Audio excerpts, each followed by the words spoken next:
Nagpatupad ang pamahalaang panlalawigan ng Isabela ng pinalakas na nutrition at food security activity sa Barangay Disulap San Mariano, Isabela kahapon, ika-10 ng Pebrero bilang bahagi ng patuloy nitong kampanya laban sa malnutrisyon sa mga liblib na lugar. Nakinabang sa programa ang 45 bata na bagong silang hanggang 59 na buwan na nakakaranas ng malnutrisyon pati na ang mga nagpapasusong ina.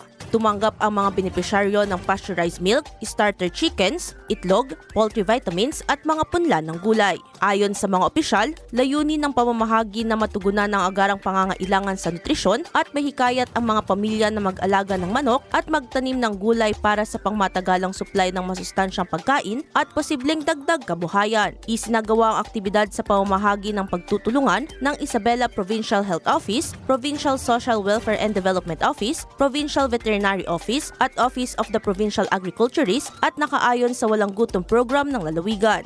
Nagpaabot naman ng pasasalamat ang mga opisyal ng barangay sa Provincial Government of Isabela sa pagbibigay ng tulong sa kanilang komunidad. Idol, nanunuyo ba tumihina ang elasticity o pagbanat ng balat? Bumababa ang fat level sa ilalim ng balat, gayon din ang collagen availability sa katawan? Kaya naman 50 pa lang mukha ay kulubot na. Para mapigilan ang mabilis na pagtanda, mag-DTX 500 na. Pinaparami ang cell regulators gaya ng retinols, peptides at growth factors para sa collagen metabolism and production.